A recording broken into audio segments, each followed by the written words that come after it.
Welcome to the Fit Strong Women Over 50 podcast, episode number 82.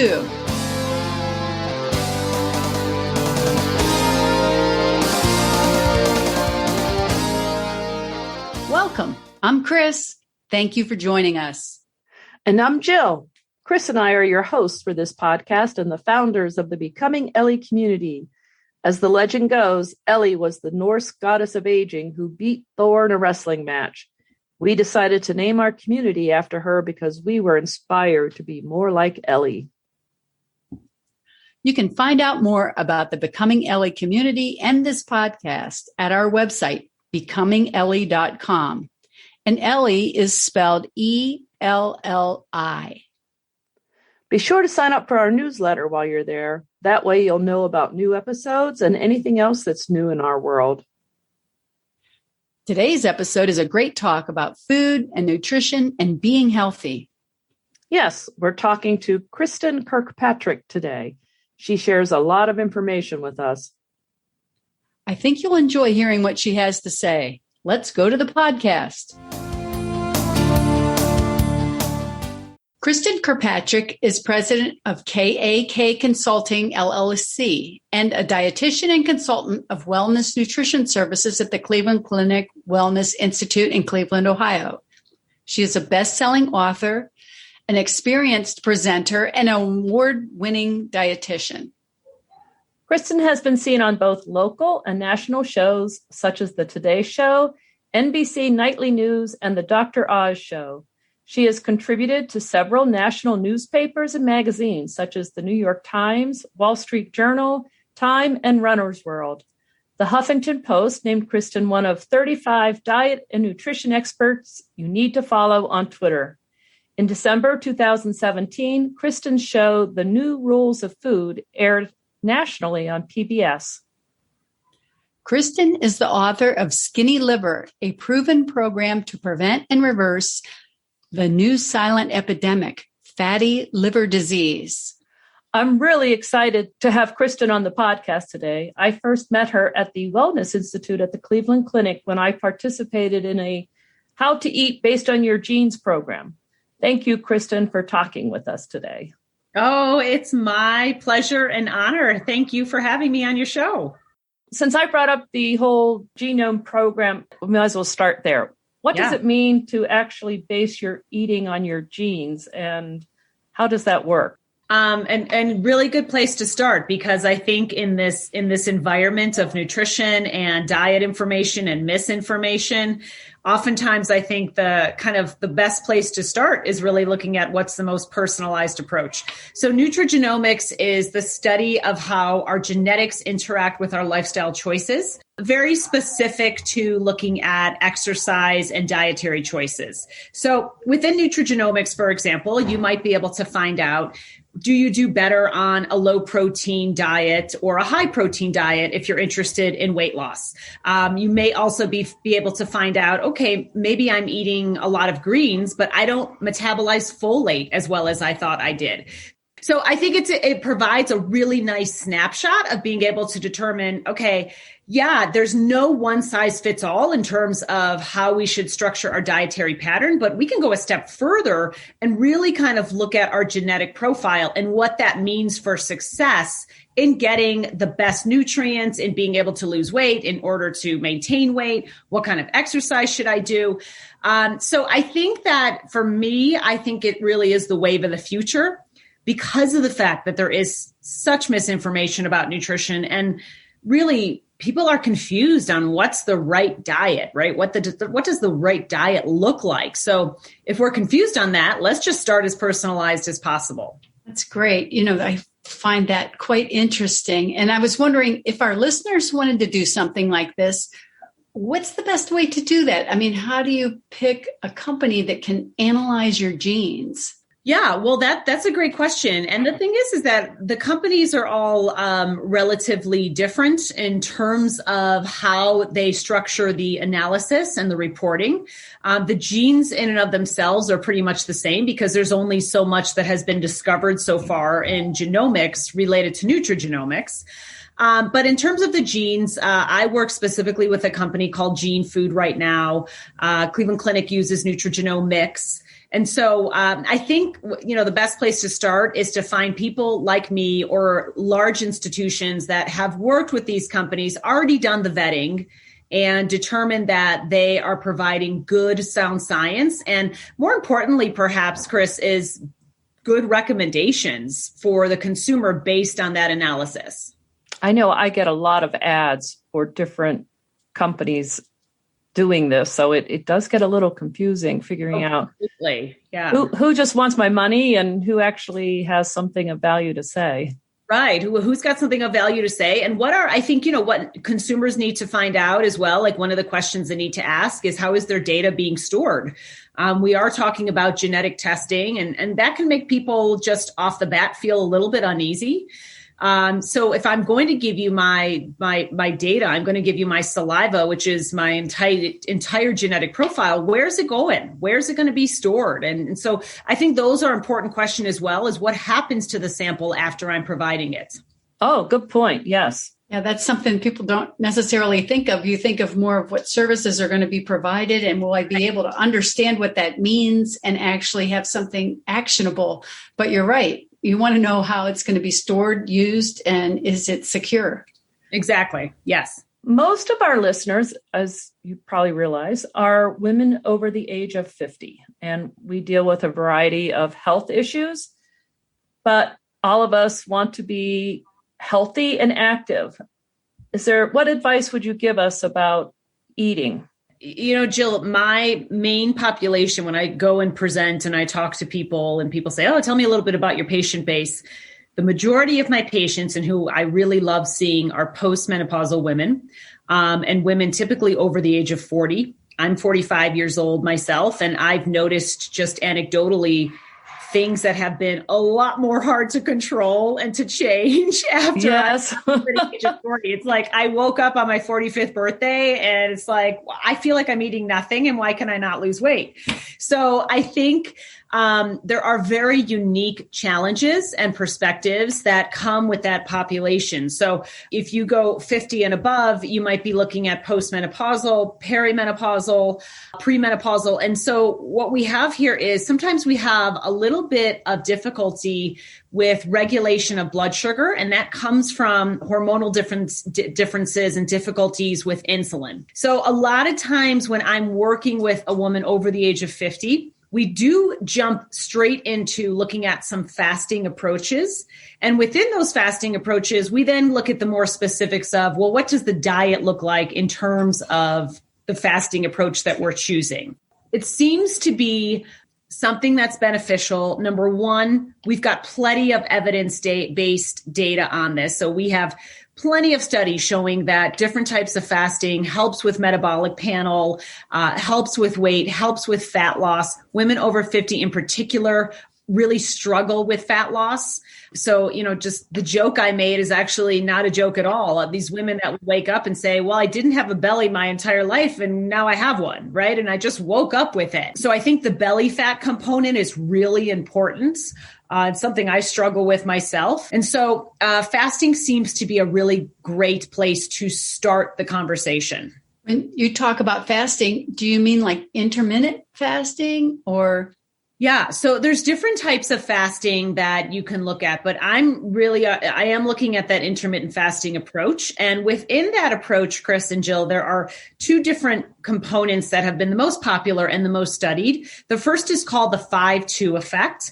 And the 5-2 is essentially eating, quote unquote, normally, but healthy, but normally, whatever that looks like, for 5 days. And 2 days out of the week, you're only consuming 500 calories. You split up those 500 calories by a breakfast and by a dinner and nothing in between.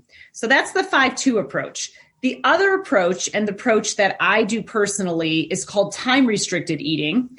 And time-restricted eating just shortens the window of time in which you're consuming nourishment throughout the day. So for example, I eat from 11 to 7, and I don't eat outside of that time frame. So I'm eating within an 8-hour period. Now, if you look at studies in both animals and in humans, if you eat within that 8-hour period, we do see benefits in the study, even if you don't change what you're eating. So even if you say, well, I don't have it in me right now. I've had a lot of patients during the pandemic that have said, oh my gosh, like I've gained weight. I don't think I have it in me to change what I'm eating right now. What do I do? I will put them on that time-restricted eating approach. And once they do start to lose weight, then we can start maybe getting into those motivating factors of like, well, gosh, you lost 5 pounds. You feel great, right? Let's talk about changing your diet now. So I think it's kind of a step-by-step process. Some people go in with 2 feet, they change the diet and they shorten the window. And some people just start with shortening the window and I'm going to deal with the diet afterwards. So I think those are 2 critical components. I think the other component, and again, not to go back to the pandemic, but it's hard not to because we've seen so many dietary factors that have occurred with this. And I'm sure you've seen that the latest Harris survey showed an average weight gain of 29 pounds for individuals during this 1 year of quarantine. I have not seen that, but I kept hearing about the COVID-19, meaning the 19 pounds, but 29 pounds. I hadn't heard that. That's the average. With about 1 in 10 individuals looking at a 50-pound weight loss. So we've seen like huge shifts in weight. We've also seen, and this ties into women over 50, we've also seen that 1 in 4 women have started drinking more during the pandemic as well. So I think, yes, of course, we want to look at the time-restricted eating and all these components, but we can't ignore how detrimental that nightly glass of wine can be to women. I've had women that have come to me and they're like, I'm not going to change my food, but let me try and stop drinking for 6 weeks, and they drop weight. And they never were able to before. So we have to look at the role that alcohol plays in terms of metabolism, in terms of insulin sensitivity, in terms of that belly fat. Of course, as a woman, in terms of our breast cancer risk, that's something, another component to look at as well. Within the 8-hour time frame, I want you to be eating well, but I don't want you to kind of like fit your booze in before a certain time to make sure you can see that. Right? If I guzzle this beer down before 7, it's not right. It's okay. Well, I was thinking breakfast mimosa. I wasn't really still following the protocol. Okay. Right.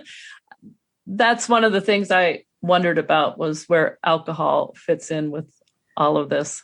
Yeah. And it's interesting. There is this new push that I've seen where we're starting to see a lot more wines in the store that are considered lower carb, lower calorie. They have less residual sugar.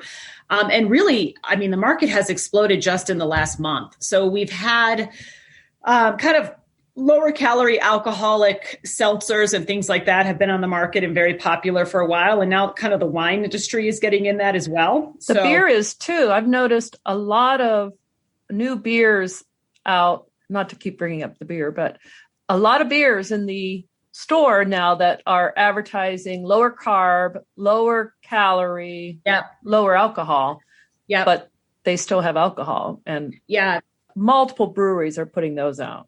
Yeah. And I think the thing for women or just people in general to just be wary of too, is that in the wine component, not so much the beer component, but in the wine components, some of these, I don't know if I'd use the word healthier, but it's how they're marketing that, even though the FDA doesn't define healthy. But I think some of these kind of healthier versions, in terms of carb content, actually tend to have more alcohol. So they have less residual sugar. They're fermenting a little bit different, and they have less of the grape component because a lot of women are looking more at the carbs than the calories. And alcohol in and of itself has 0 carbs, right? So to have a shot of vodka, there's 0 carbs in there. The carbs come in once we add sweeteners or we turn that alcohol, or we create alcohol in terms of wine. And so the carbs come in through the grapes. So that's the other thing to think about, is that a lot of these kind of newer options out there that are being marketed in this manner, the alcohol content could actually be a higher percentage. Huh. Wow. I was wondering too about your TV program on PBS was Food Rules. Besides the alcohol that we have just talked about, what are some of the rules that we should be following? I think number one, I think especially for women over 50, we don't have to look at necessarily a low carb approach, but we have to limit the amount of carbs we have in some way. So one of the things I talked about in the show is what I call an upgraded carb approach. Yeah. And so that's looking at really just kind of more of a net carb, a macro net carb approach to carbohydrate consumption. So I'll give you an example. Let's say you're a woman who's over 50 years old and you're just like, I don't want to give up pasta. I love pasta. I know white pasta is not good for me. So, okay, maybe I'll switch to a whole wheat pasta. So the whole wheat pasta has on average, let's say about 35 grams of carbohydrate, and then probably has about maybe, let's say 4 to 5 grams of fiber. So what your body is digesting is about 30 grams of carbohydrate. That's a big chunk of carbohydrate, regardless of the source, right? What you do is you subtract out the fiber because the body doesn't know how to digest fiber. And that's how you get what we call a net or active carb. So the upgrade to that would not necessarily have to be, we'll never have pasta again, because when you tell someone to never have something, they'll have 10 times of it, right? Right. Yeah, this might be the last pasta I can ever eat in my life. Right. You can't tell people. I wouldn't want someone telling me that either. So I think that the upgrade to that is to look at, like, let's say a bean-based pasta. So like a black bean pasta will have about 17 grams of carbohydrate, but 12 grams of fiber. So at the end of the day, you're only digesting, let's say, anywhere from 3 to 5 grams of carbohydrate. So that's why I think like many people have done great on low carb. I'm definitely more on the low carb camp. But if you kind of change the semantics and you look at it in a different manner and trying to achieve more fiber in your consumption, you oftentimes can reach that low carb approach.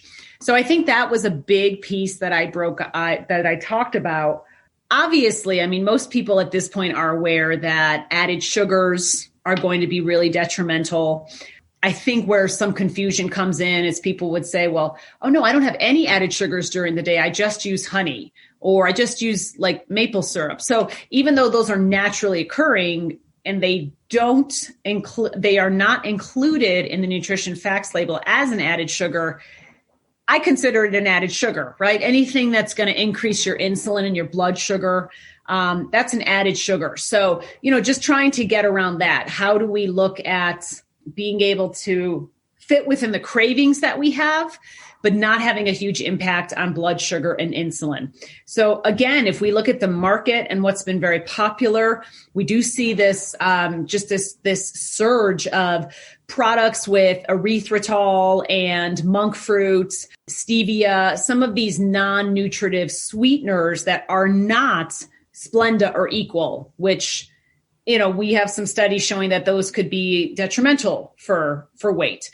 So I think there's that component too. Like, are you going to go cold turkey and stop having sugar completely? Or are you going to try and look for the alternative? And what does that alternative look for? And then, of course, refined grains, trans fats. We don't really see that in the industry as much because they were banned.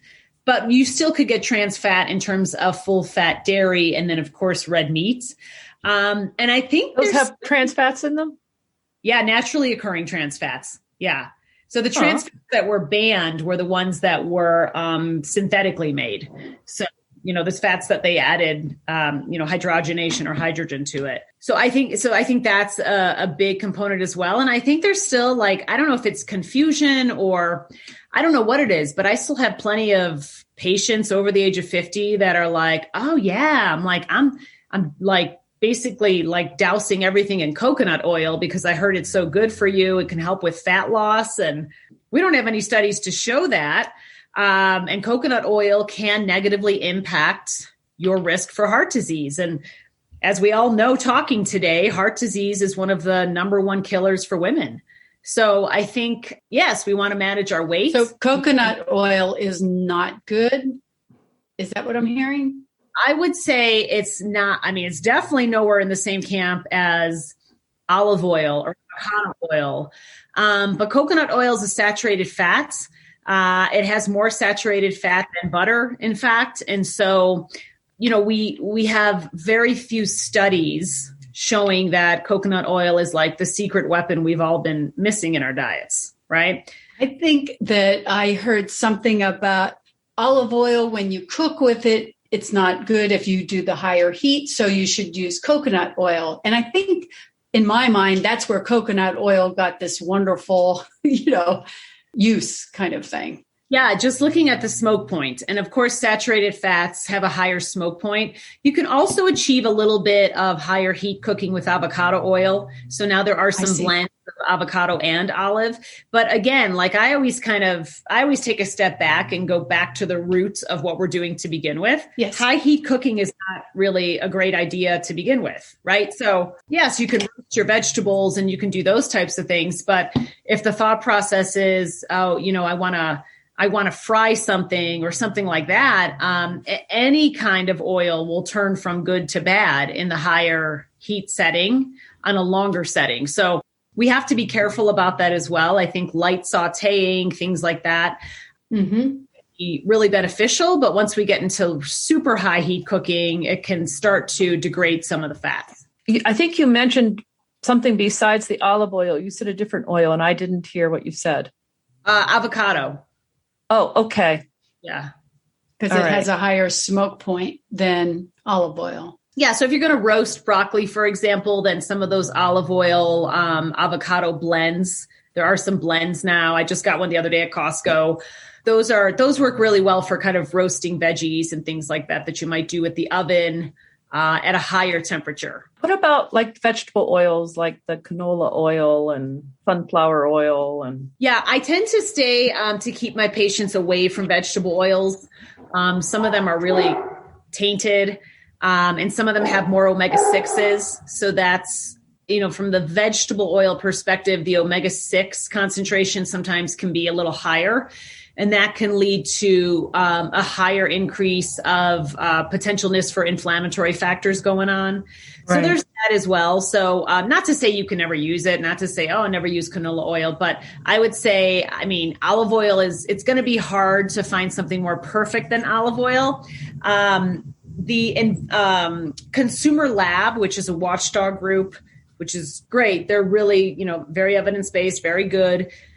They test a lot of supplements on the market, and they just did a huge analysis of popular olive oils. Oh, and so and that was really interesting. I did a whole talk on Monday just about their analysis, and so they looked at what were the really good brands, what were brands that didn't pass the testing. And so I think, again, we could talk for an hour on how to purchase olive oil, right? And what to look for when you're purchasing olive oil. But for the most part, the California olive oils seem to top the list in the Consumer Lab report. Oh, good to know. That's great. Yeah.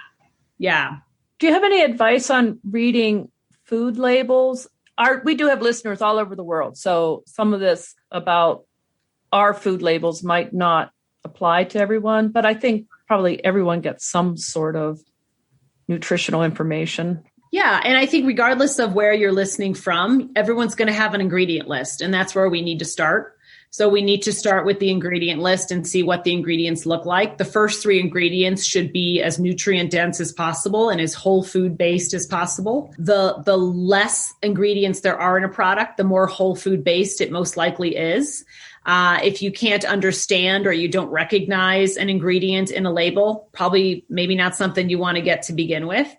And then if we do start to jump up to above that, which would be the nutrition facts label, the nutrition facts label was changed last year for the first time ever. It had never been changed in its 20-year existence. And it went through many reiterations and finally changed last year. So I think one of the great benefits we can look at on the nutrition facts label is the fact that added sugar is now sectioned out. So that's very new.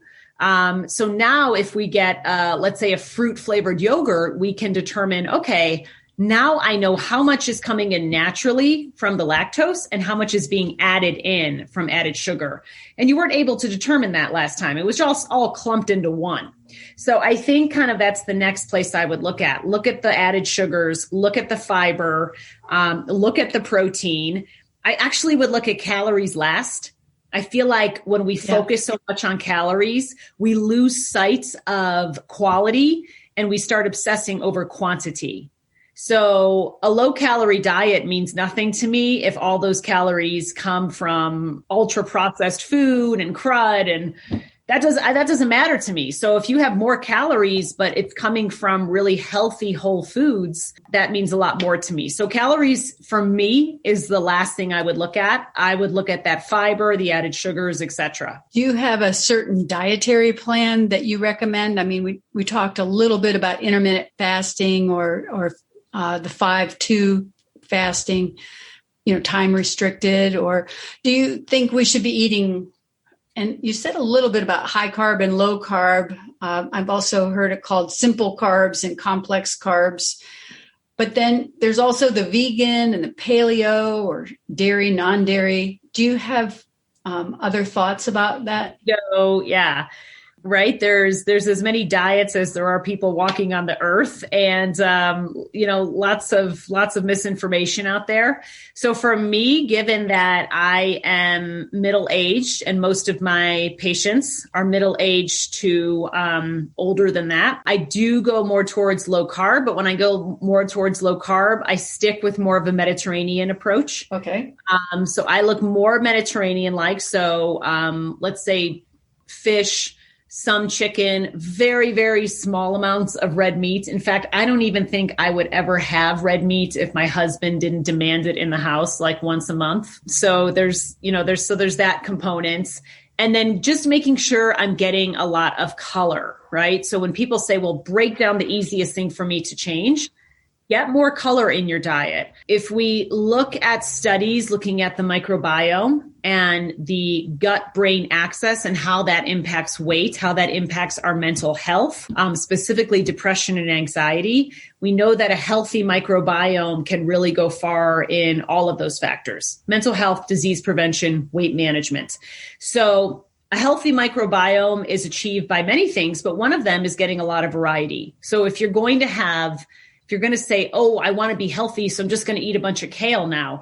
Well, that's great. But in addition to kale, why don't you try some beets and have some apples as well and have some blueberries? So getting at least 5 or 6 colors in throughout the day is one suggestion that I give to a lot of my patients. In terms of the carbohydrates, I tend to focus more on what's called intact carbs. So intact carbs are carbs that haven't been altered in any way, shape, or form. So for example, steel cut oats would be considered intact carbs.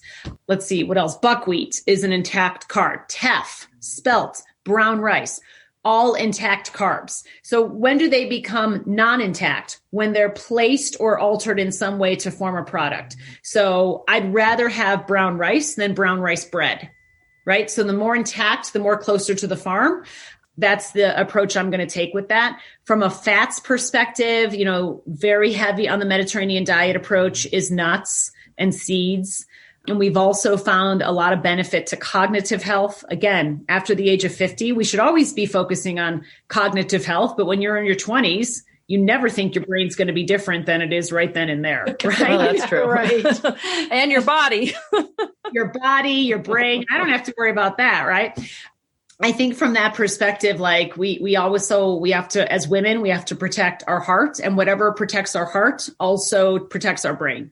We talked about fasting, and I want to go back to that 5-2.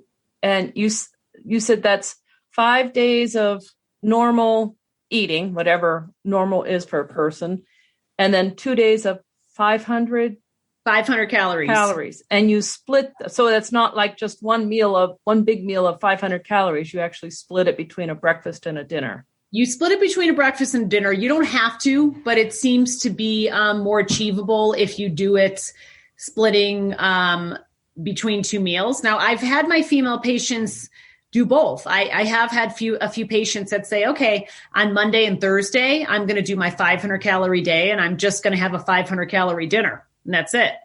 And that's not really, there's a new diet that's really trending called the Omad Diet, which is, right, 1 meal a day. It's not really the Omad Diet because the Omad Diet is daily. So that's the 7-day-a-week diet. So, you could for sure go with that kind of perspective. Many of my female patients, they like to walk. They want to do a Peloton. They want to do weight training. They have an easier way of incorporating the exercise that they're used to if they have a first meal of the day. So if they have breakfast, they're just more likely to have the energy to do exercise. So that's just something anecdotally I've seen, but I know there's different ways you can do it. But 500 is the number. If you're a man, you get 600 calories for your day. Of course, the men always get more, but Yes. For a female, it's 500. Okay. You were saying that restricted time eating. Is there a time that would be inappropriate for women over 50 to do? Yeah. There could be. For the 8-hour time perspective, it doesn't make a huge difference. Where we see women over 50 who could potentially have some challenges, and I've worked with some women's health experts that deal with women that are postmenopausal, is when you look at kind of a third fasting technique called the fasting mimicking diet, which is a little bit different than the ones that we had talked about. But in terms of the time frame, it's really how you're going to structure it with your day, right? So this is where kind of environment comes into play. I've had over 50 female patients that have said, you know what, I have 3 daughters and I need to have dinner with them. I don't want them to see me not having dinner. It sends a bad message. So I'm going to start my eating window later in the day. I'm going to start at noon so that I can sit with them after they're done with sports and have dinner with them. That could be one example. Or, you're going to work out super early in the morning and you're just someone who absolutely wants to eat before you work out, right? Now, the studies would show it's better to work out on an empty stomach, but some people just don't like that feeling. So, the time frame doesn't matter as much.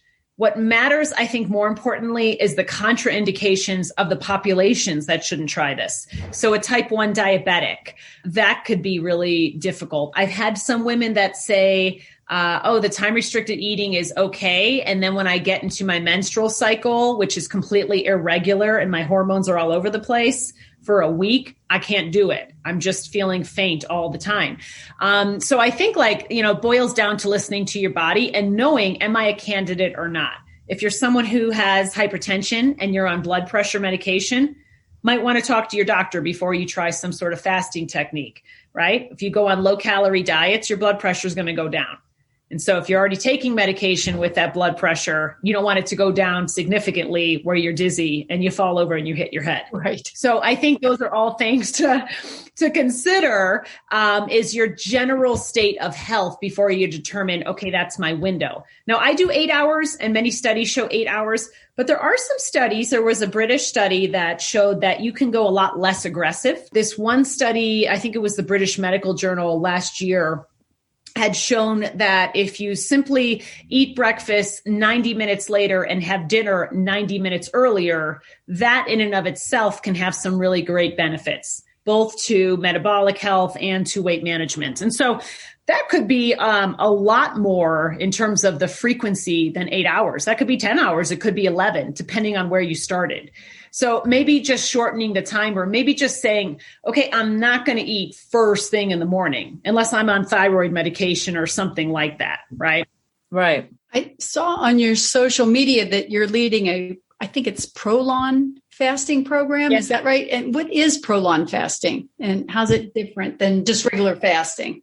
Right. So Prolon is the fasting mimicking diet, what I was referencing. And so I do, they hire me every once in a while to lead these coaching programs. So fasting mimicking diet has been studied for about 20 years by this one researcher who's very credible, really amazing. His name's Walter Longo, and he's from USC. And all of his studies have been on longevity. And so looking at, from a longevity perspective, what are some of the aging components that we can really tap into and have control over to help prolong life? The most benefit that we see in terms of fasting comes from a 5-day water fast, which is a very dangerous thing to do.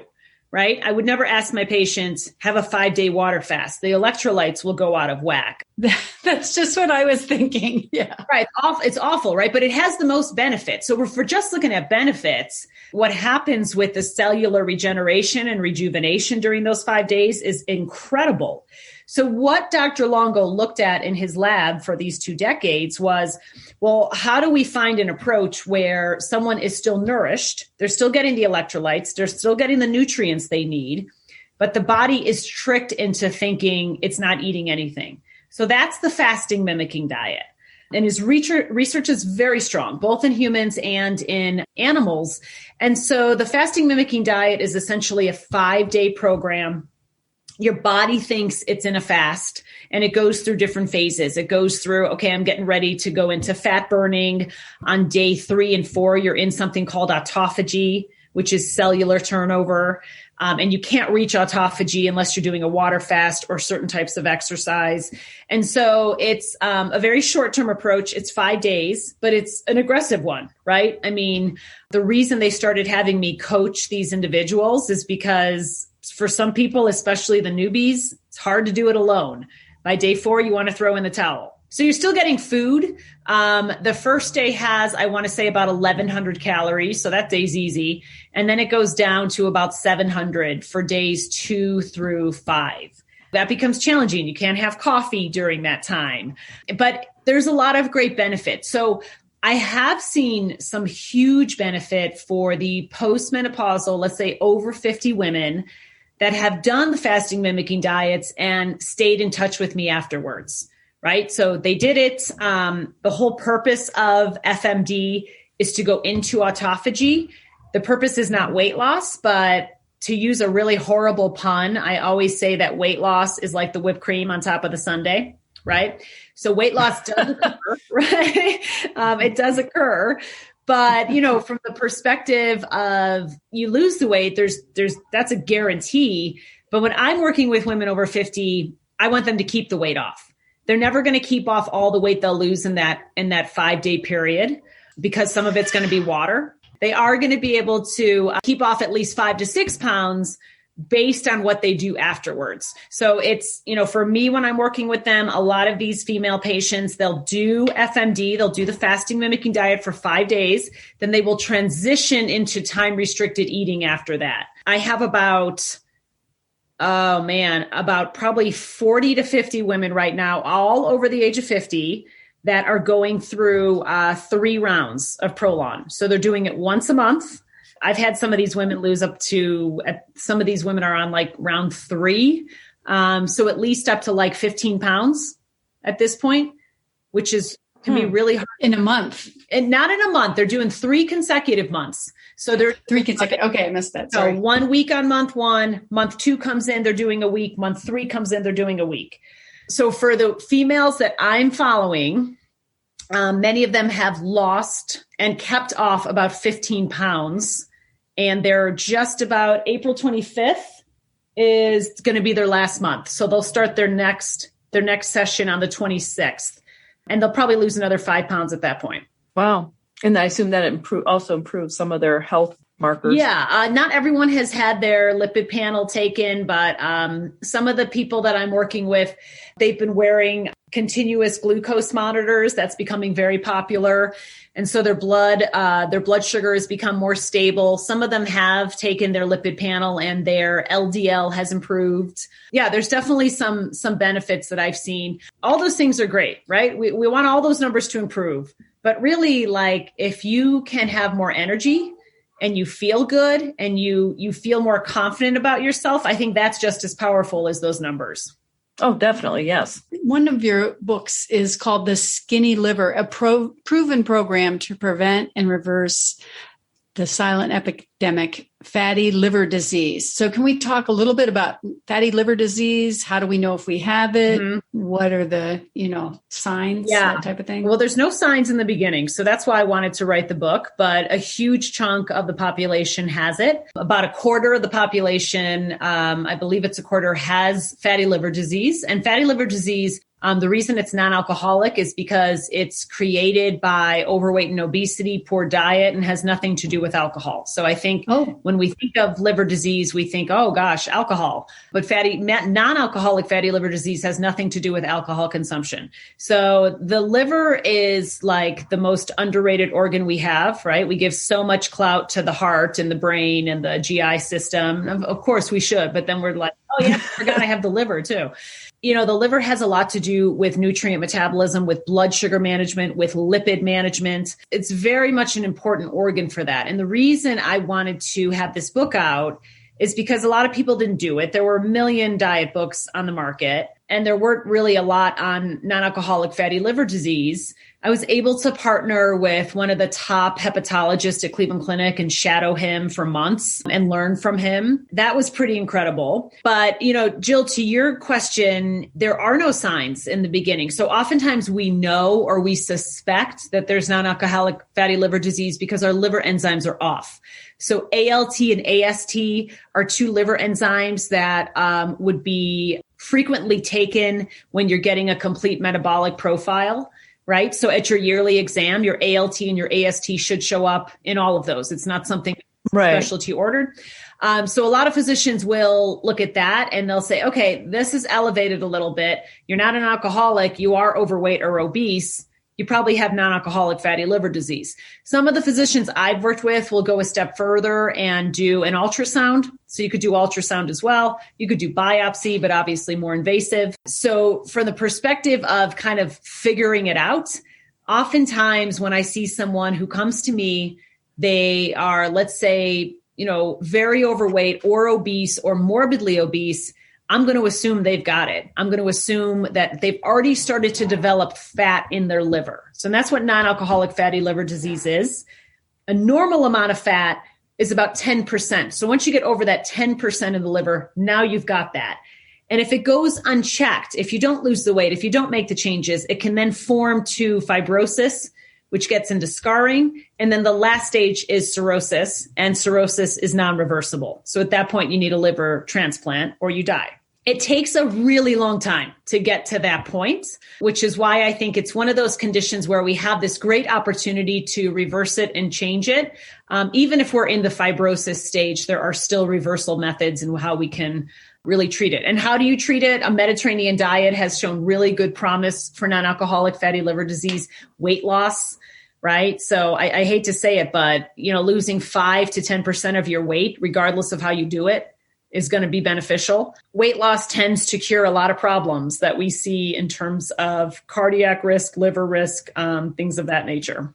That's one of those things that I never really think about. We talk about losing weight, and I always just think, at least I do, think about losing the sort of obvious fat on your body that you see, it's like, oh, I hate that. I hate the fat on my arm, or I hate the fat on my belly, or whatever. But we have fat throughout our body, in our organs and everything. Right. If you're losing weight, if you're losing fat, you'd be losing it potentially everywhere. Potentially everywhere, right. So you look at like more of the subcutaneous, and then, more of like kind of what you're looking at the arms and things like that. And also keep in mind that carrying excess weight is also really detrimental to insulin sensitivity. So especially for women over the age of 50, we really want our insulin to be a little bit more even keel. We don't want our pancreas to be at all confused by how much insulin needs to be pumped out. So if I am a woman, let's say I'm obese, I have insulin resistance, which means I'm not sensitive enough to the amount of carb I'm having. And let's say I have a banana and that has 30 grams of carbohydrate. My pancreas, which is not sensitive to it because I'm obese, it might say like, oh, okay, we have this banana here. I'm going to pump out enough insulin for 50 grams of carbohydrate. We don't need 50 grams worth, right? So now what you have is you have circulating insulin with no job to do. And so when you have that insulin circulating, it can lead to belly fat in particular. Insulin is like the devil when it comes to belly fat. And so I think like that's why this management of blood sugar is so important. And that's why weight loss can be so important, because you want at its core, I think getting your blood sugar even keel is going to be the key to being able to have long-term weight loss success, right? And I get that question all the time. People will say, well, I just want to ask you one question. What's the best diet out there? My answer, which nobody likes, is that the best diet out there is the one you're going to stick to long-term. I mean, so the keto diet might be great, but if you can only stay on it for 2 months, lose 20 pounds and then gain 30, that's not the best diet for you. So you have to figure out, okay, of all the approaches out there, which one can I be on today and when I'm 80? Like which one is going to be sustainable? And that's the best diet. Not to go back, not to be harping on the fasting, but if you're looking at blood sugar and you are fasting for a lengthy period during the day, How do you keep your blood sugar stable? Like, I would assume that some of us, at least, our blood sugar would start to drop. Yeah, blood sugar is definitely going to drop. So, and that's a normal thing to happen. The liver is involved in that process as well. So, your body stores only so much glycogen. And when your body uses it, the blood sugar drops, right? And the liver comes in to, with glucagon, should try and create an environment in which you're not like, okay, I'm done, I'm going to pass out now. So it does help with creation of glucose as well. But, blood sugar fluctuations are normal, but not necessarily dangerous unless you are in that camp of I'm a type 1 diabetic, I'm a type 2 diabetic and on medication, right? Once you get into that, they can be a little bit more dangerous because they'll go much lower. But the body is amazing. The body, the structure of the body is always there to keep you alive. And that works for our advantage in terms of blood sugar. And it works against us when we try and starve ourselves, right? When we say like, oh, I'm just not going to eat anything and that's going to be great. The body's going to be like, nope, I'm not. Don't like I'm that. going to make sure you stay alive. So the body adapts for survival. And that's the whole purpose. And that's incredible, which means that your blood sugar fluctuations in a normal person are not going to be extreme enough to cause adverse health effects. Okay. I wondered about that. And you also have to eat the right foods, right? Like I wouldn't tell someone who's doing time restricted eating, well, hey, if you're going to start eating at 10, have a nice glass of orange juice. I mean, you want things that have more fiber because the more fiber, the less impact on insulin and blood sugar. So that's why yes, time restricted eating is great, but the step further is to make sure that you're also eating the right foods during that time. What about like lifestyle changes? So I assume whether you're dealing with fatty liver or something else, what other things besides food would you recommend that we do? So I think for women, obviously weight training is really critical because of the fact that we lose muscle every decade, right? After 30. So, if we change nothing with our diet and our exercise regimen, we will all gain weight. It's a guarantee because we will lose muscle, and muscle burns about 40 calories per hour per pound, whereas fat burns about 1 calorie, right? So the less muscle we have, the more fat we're carrying, the less calories we burn just as humans. So I think that's number one.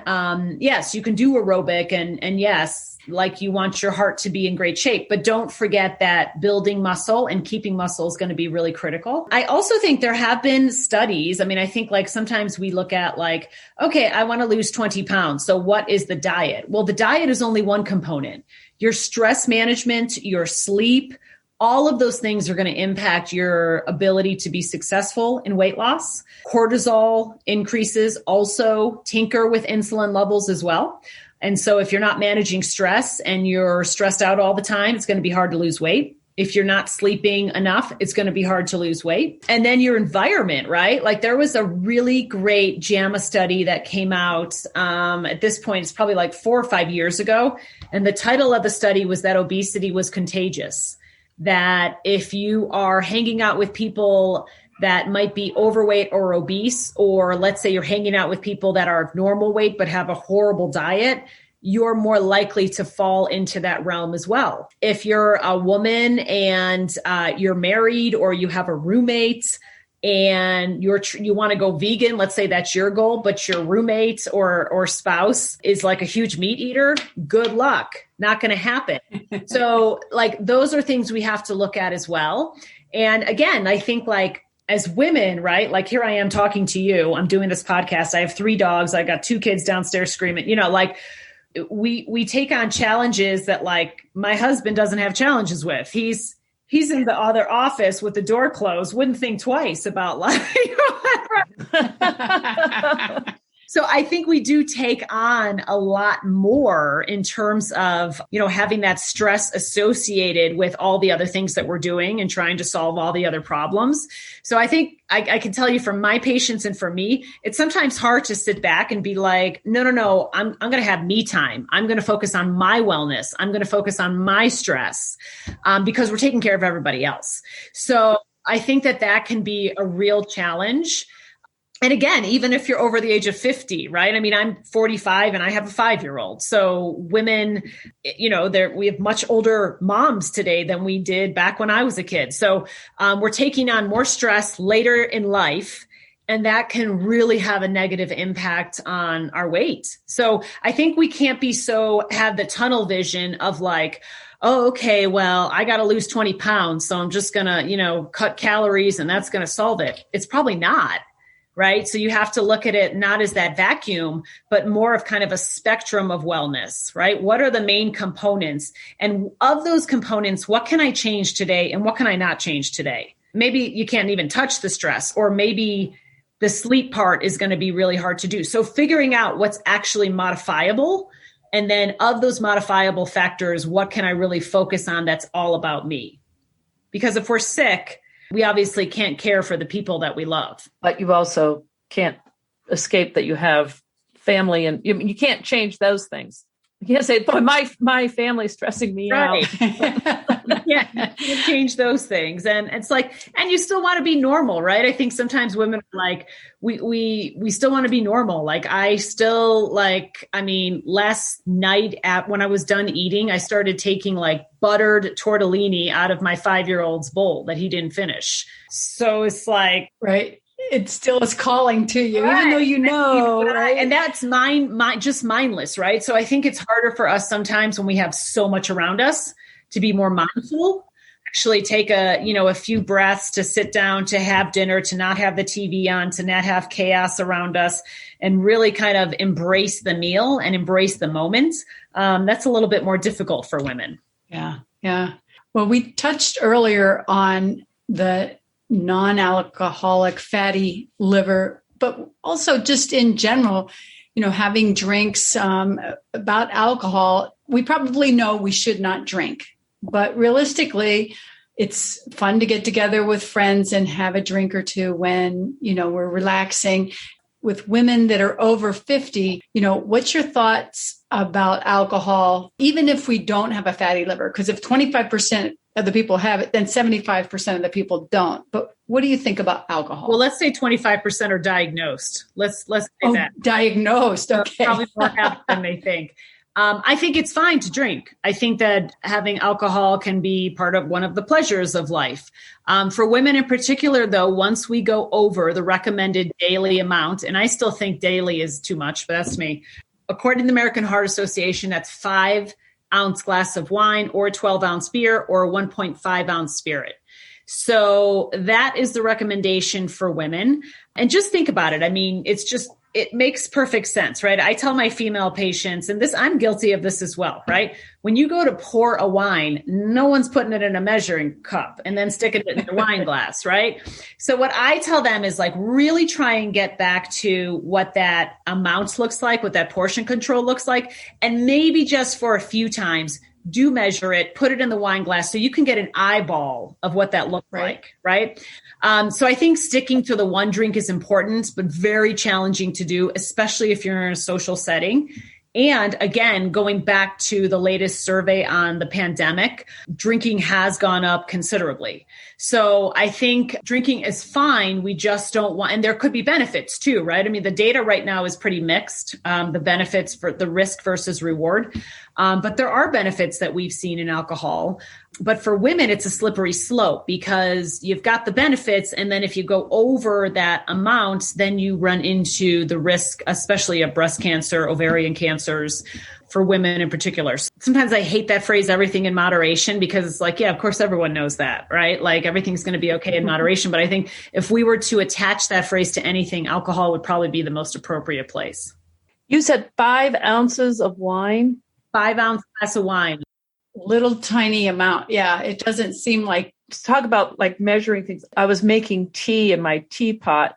I was measuring how many 6-ounce cups I had in my teapot. So 6 ounces, which is more obviously than 5, is not very much. No. Well, you think of a can of soda is 12 ounces. I know that when I pour a glass of wine, I'm definitely not pouring 5 ounces. Me too. Well, most wine glasses are big. Right. Depending on what kind you have, they're big. I think that's why these newer wines that are more low calorie, maybe not necessarily low alcohol, but lower calorie, lower in carbs, are becoming so popular. I'd be surprised if they're as popular in the male. They are the female. I say the females are probably more prone to wanting to have some of these things. But yes, to your point, it's practically nothing, right? And so then you just imagine like, okay, you have that glass of wine while you're cooking, then you sit down to dinner, you top it off. I mean, we're probably averaging 10 ounces, really, if we're thinking about like the whole experience, especially in a social scenario. So I just think that's challenging. So I guess the other thing that I've talked to with a lot of my patients is, okay, if the challenge is to stick to that 5 ounces, then let's limit the days. Right. So if you feel like, okay, I can't put 5 ounces and I'm having all my girlfriends over.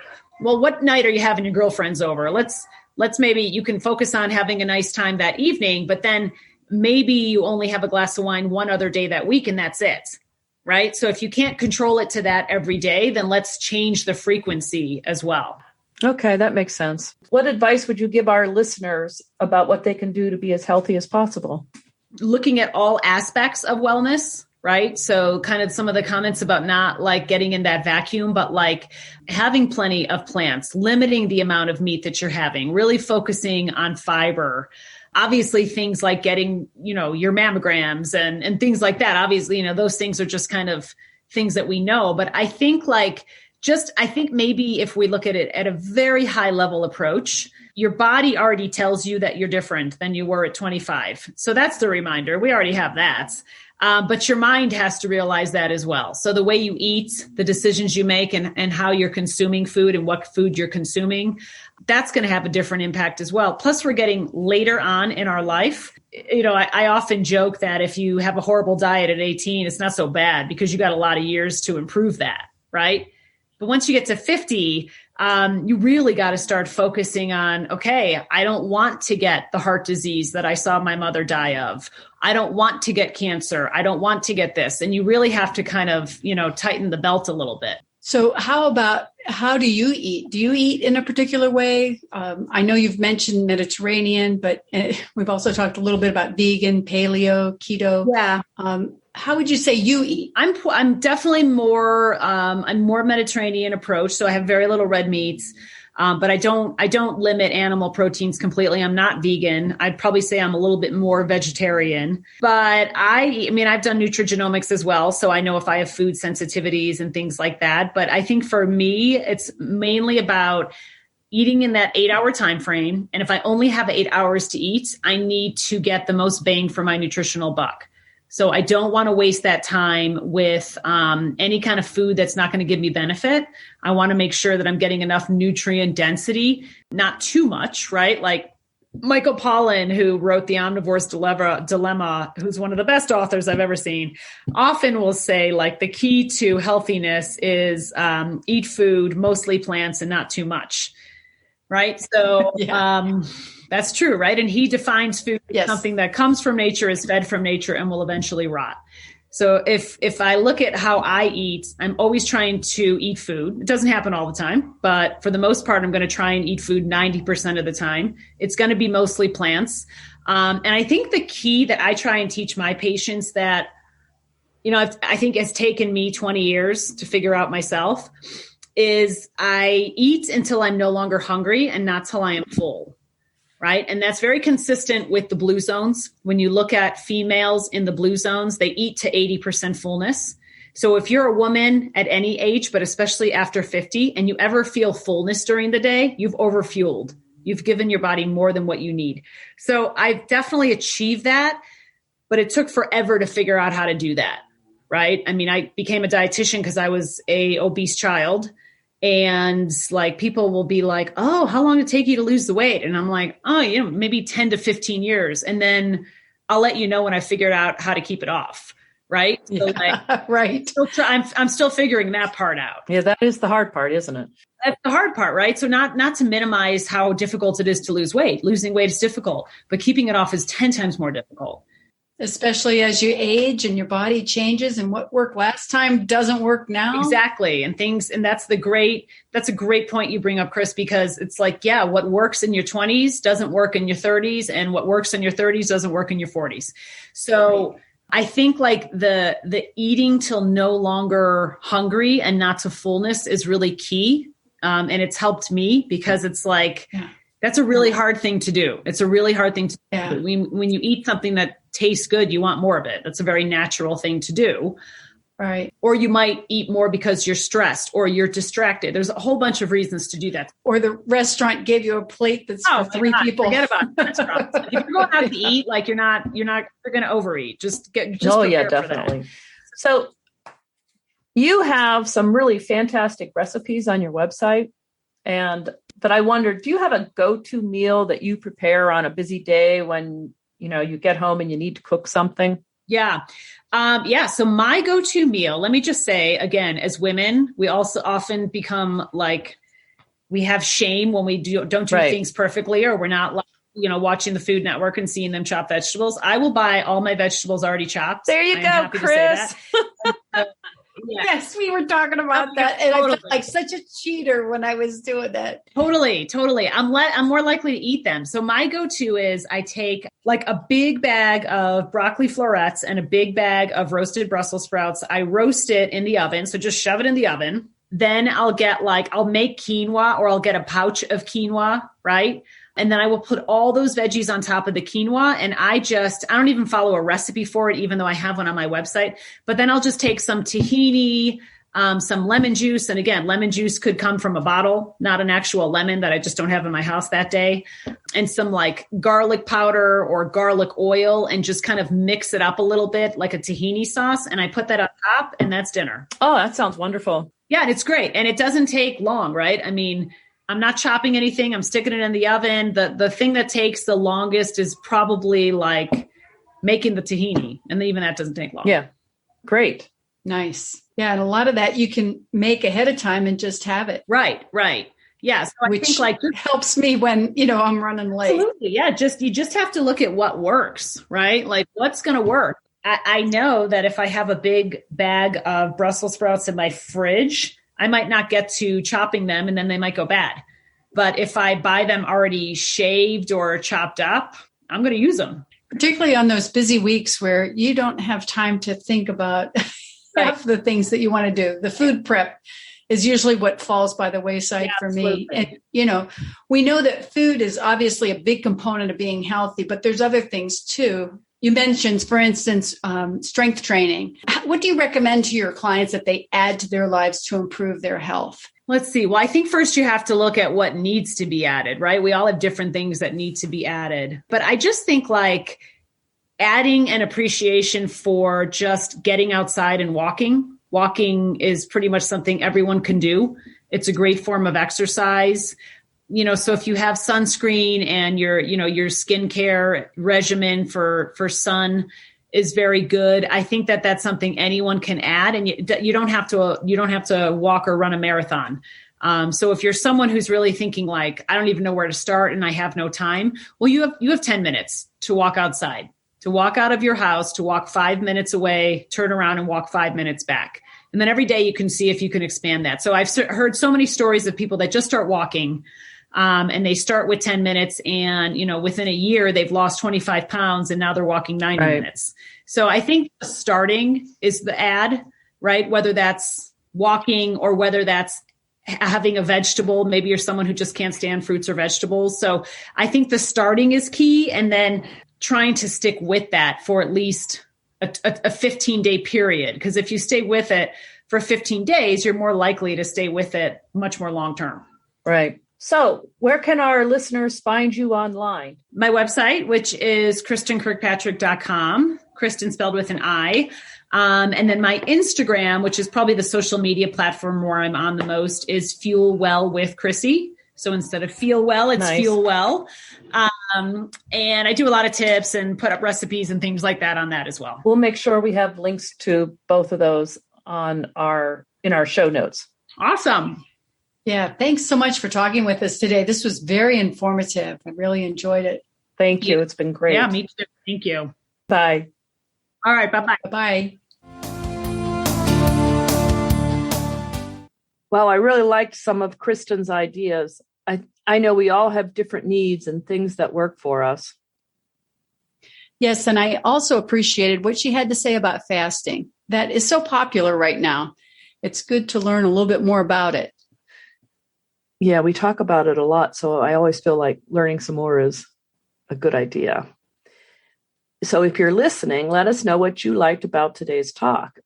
I think everyone finds different things from these interviews. And I'd like to remind our listeners that we're doing the 2021 Veggie Challenge. So please feel free to participate in that with us. All right.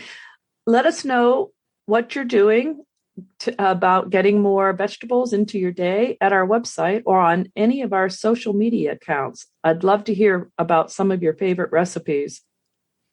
Yeah, I hope people that will share that with us on our Facebook page and then join our private Facebook group where we encourage and support each other. Definitely. You can also find us at becomingelli.com or on Instagram, Twitter, and Pinterest. Oh, yeah, and YouTube. Yes. When you go to the website, don't forget to sign up for our mailing list. It's an email list so that you don't miss any of the articles or podcasts. You can sign up at becomingelli.com, and that way you'll always know what's going on. It was great talking with you today, Chris. I'm looking forward to our next episode of the Fit Strong Women Over 50 podcast. I am too. See you next time. Bye-bye. Bye.